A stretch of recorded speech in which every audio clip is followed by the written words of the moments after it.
యెహోషువ వారి నివాసములకు వారిని వెళ్ళనంపినప్పుడు అతడు వారిని దీవించి వారితో ఇట్లను, మీరు మిక్కిలి కలిమి గలవారై అతి విస్తారమైన పశువులతోనూ వెండితోనూ బంగారముతోనూ ఇత్తడితోనూ ఇనుముతోనూ అతి విస్తారమైన వస్త్రములతో తిరిగి మీ నివాసములకు వెళ్ళుచున్నారు. మీ శత్రువుల దోపుడు సొమ్మును మీరును మీ సహోదరులను కలిసి పంచుకొనుడి.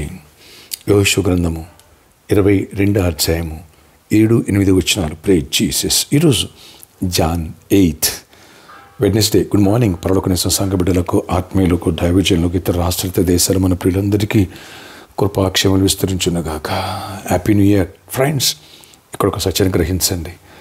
ఆనాడు మోషే ద్వారా దేవుడిచ్చిన వాగ్దానం ప్రకారంగా ఈ 2.5 గోత్రాలకి యోర్దానికి బయటే స్వాస్థ్యాలు దేవుడు ఇస్తానని చెప్పారు. వారిని పంపిస్తూ యెహోషువ మాట్లాడుతున్నాడు, దీవించాడు. అయ్యా, ఒకప్పుడు మీరు సామాన్యులు, ఇప్పుడు సామంతులు. ఒకప్పుడు మీరు లేమిలో ఉన్నవాళ్ళు, ఇప్పుడు లెక్క లేనంత బంగారం, వెండి, వెలగల వస్త్రాలు, ఇనుము, ఇత్తడి, వీటన్నిటితో వెళ్తున్నారు. ఇంకా పంచుకోవాల్సిన దోపుడు సొమ్ము శత్రువులది చాలా ఉంది. జాగ్రత్తగా పంచుకోండి. ఓకే, మీ నివాసాలకు వెళ్తున్నారు, క్షేమంగా ఉండండి అంటున్నాడు. ఫ్రెండ్స్, లాస్ట్ ఇయర్ దరిద్రంలో ఉన్నావేమో, బాధల్లో, ఇరుకులు, నిరుద్యోగులు, సమస్యలు, బగర్ఫాలు లేక, దీవెన లేక, పాపాలు ఉండి పడిపోయి ఆత్మీయంగా తిరిగి లేవనెత్తబడలేక ఎన్నో ఒత్తిడి గురయ్యాము. ప్రభండారు ఈ ఇయర్లో ఎండింగ్ కల్లా ఇలాంటి స్వతంత్రించుకునే కృప, పెంటక పొలం నుంచి పేదలు లేవనెత్తి సింహాసనం కూర్చోబెట్టాడుగా నాడు ఇజ్రాయెల్ని కూర్చోబెట్టాడు. నన్ను కూర్చోబెట్టిపోతున్నాడు.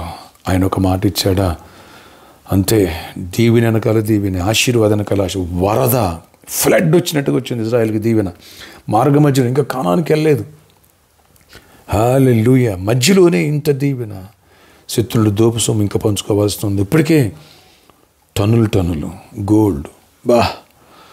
ఇలాంటి దీవెనలు సంఘంపై, మనపై దీవించబడినగా ఇటు ఆత్మీయతను కాపాడుకున్నాం, పరిశుద్ధతను కాపాడుకున్నాం, ఇటు దేవుడు స్వాస్థ్యములిచ్చునుగాక. భూమి మన తండ్రిది, ఇందులో ఉన్న సమస్తం మన తండ్రివి.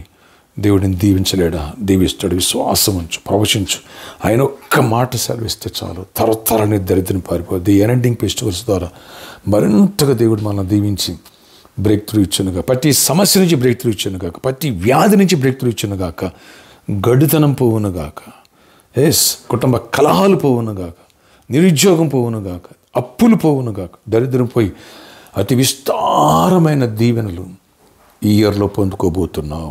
గట్టిగా సే ఆమెన్. గట్టిగా ఆమెన్ చూద్దామా? హల్లెలూయా. ప్రార్థన, ఆశ్చర్యక్రీడ. ఈ వాక్యం ఎంత స్ఫూర్తినిస్తుంది. అవునైనా కూలీలుగా ఉన్న వాళ్ళని కుబేలుగా మార్చిపారేశావు. నువ్వు మాట ఇచ్చావు అబ్రాహాముకి, ఆ మాట నెరవేర్చావు. ఏ ఒక్కటి తప్పుకోలేదట. ఆయన ఎంత దీవెన. మార్గ మధ్యలో బాటసారులుగా ఉండగానే ఎలా దీవించావు. శత్రువుల యొక్క దోపు సొమ్మునిచ్చావు. అయ్యా, శత్రువు మమ్మల్ని దూసుకుంటున్నాడు, మాకు మనశ్శాంతి లేకుండా, నెమ్మది లేకుండా, ఆరోగ్యం లేకుండా, ఐశ్వర్యం లేకుండా, దీవెన లేకుండా ఎంతోమంది అన్యజనులు గొప్ప స్థానాల్లో ఉన్నారు. మా బిడ్డలైతే ప్రభా, మేమైతే వెనకబడిపోయి ఉన్నాం. నాయనా, కృప చూపించి, మేము తక్కువ జాతి కాదు, ఎక్కువ జాతి. ఎందుకంటే నువ్వు గొప్ప దేవుడు. నాయనా, నీ బిడ్డలు రాజుల్లో బతకాల. కింగ్ స్పిరిట్ ఈ అనెంటింగ్ ఫెస్టివల్స్లో మాకు అనుగ్రహించండి. అనెంటింగ్ మాకు దయచేయండి. మాట ఇవ్వండి. ప్రతి ఒక్కరితో మీరు స్వరం ఎత్తి మాట్లాడండి. నాయనా, దరిద్రం తీసేయండి. పడిపోయిన తిరిగి లేవనెత్తండి. పరిశుద్ధంగా రక్షణ పొందాలి ఈ ఇయర్లో. అలాగే ప్రభావ, విడిపోయిన కుటుంబాలు కట్టబడాలి. మంచి జాబ్స్ వచ్చును గాక. యేసునామములో ఈ ప్రార్థన, మంచి జాబ్స్, నువ్వు ఊహించిన నీ శాలరీ వచ్చును గాక. మిరాకిల్ చేయండి నాయన. మంచి బిజినెస్ ఇవ్వండి. అప్పులు తీసేయండి. సొంత గృహాలు ఇవ్వండి నాయన. విశాలమైన సొంత గృహాలు ఇవ్వండి. వెహికల్స్ ఇవ్వండి. సమస్యలు తీసేయండి. పెళ్లి కాని వాళ్ళు పెళ్ళి అవ్వనుగా. గర్భఫలం బిడ్డలు యేసునామములో గర్భం తెరవబడును గాక. 7 వారాల్లోనే అద్భుతం, గుడ్ న్యూస్ విండుగాక. దేవా, కృప చూపించి గొప్ప కార్యాలు చేసి దీవెనివ్వండి.